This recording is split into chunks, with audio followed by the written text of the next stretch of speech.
ഗോപാലകൃഷ്ണ, നീ എന്താ കഞ്ഞി വെക്കാതിരുന്നത്? മനസ്സില്ല. അതെന്താ നിനക്ക് മനസ്സില്ലാത്ത? വന്നിട്ടുണ്ടല്ലോ പുതിയൊരുത്തൻ, അവനെ കൊണ്ട് ഒപ്പിക്കണം. അത് ശരിയാണല്ലോ. അവനാണെങ്കിൽ മാസം കൃത്യമായിട്ട് വാടകയും തരും, കഞ്ഞി വെക്കും അല്ലേ? അത് കൊള്ളാം. അപ്പൊ നിനക്ക് ഇവിടെ പണിയൊന്നുമില്ല അല്ലേ? ഓ, നാളെ എന്താഴ്ചയാ? നാളെ വെള്ളി. നല്ല ദിവസമാണല്ലോ. നീ ഒരു കാര്യം ചെയ്യ്, ഈ ഉടുപ്പൊക്കെ എടുത്ത് പെട്ടിയുടെ ഉള്ളിലേക്ക് ആക്കിയിട്ട് കാലത്ത് തന്നെ സ്ഥലം കാലിയാക്ക്. അങ്ങനെ ഇപ്പൊ അവനെ കൊണ്ട് ഒപ്പിച്ചിട്ട് എന്നെ ഒഴിവാക്കാൻ നോക്കണ്ട. കഞ്ഞി വെക്കാം, പക്ഷെ ചമ്മന്തി അരയ്ക്കാനൊന്നും എന്നെ കിട്ടത്തില്ല. വേണ്ട, എന്തെങ്കിലും നിസ്സാരമായിട്ട് തേങ്ങ അരച്ചിട്ടൊരു കൂട്ടാൻ വെച്ചാ. അങ്ങനെ വഴിക്ക് വന്നാൽ എല്ലാവർക്കും കൊള്ളാം.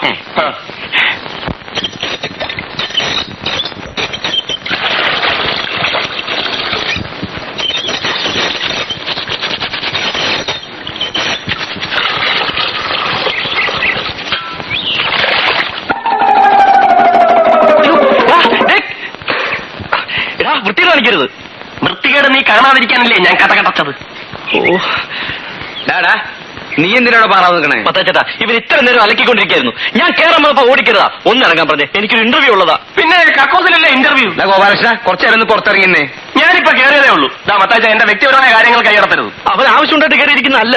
സംശയം ഉണ്ടെങ്കിൽ കയറി നോക്കാം. പത്താച്ചേട്ടാ, ഒന്ന് കയറി നോക്കിയേ. പിന്നെ നിന്റെയൊക്കെ മനം പരിശോധിക്കല്ലേ എന്റെ ജോലി. പോവാ ചക്ക അവിടുന്ന്. നിന്നെ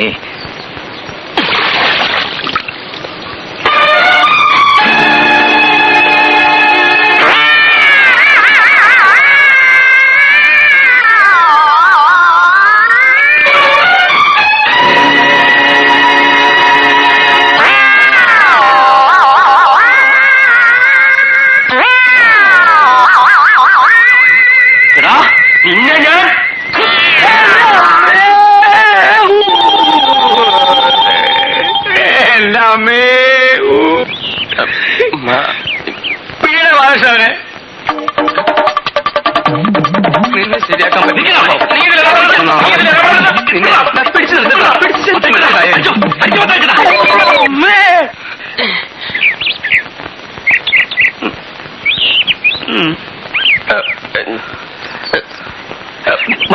ഞാൻ പിടിച്ചിട്ടുണ്ട്. വേഗം എണീച്ചു വാ വന്ന് തടി.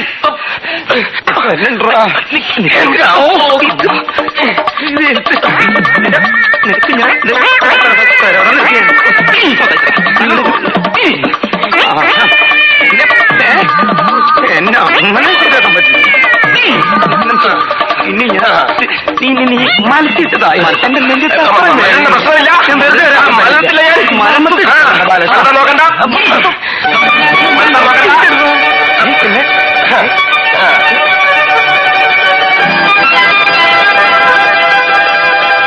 മലരില്ല ഞാൻ.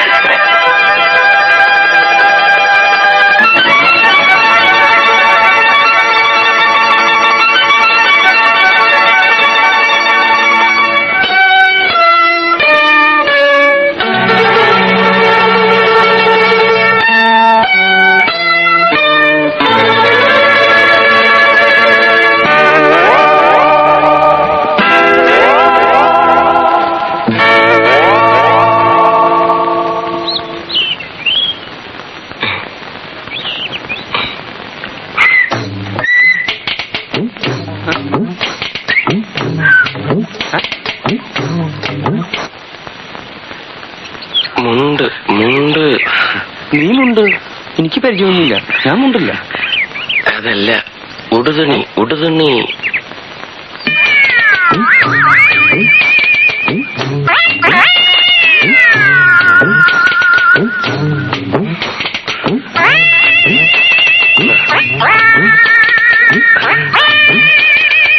തരാൻ പ്രശ്നം വല്ലതും ഉണ്ടെങ്കിൽ ഞാൻ പിന്നെ വരാം.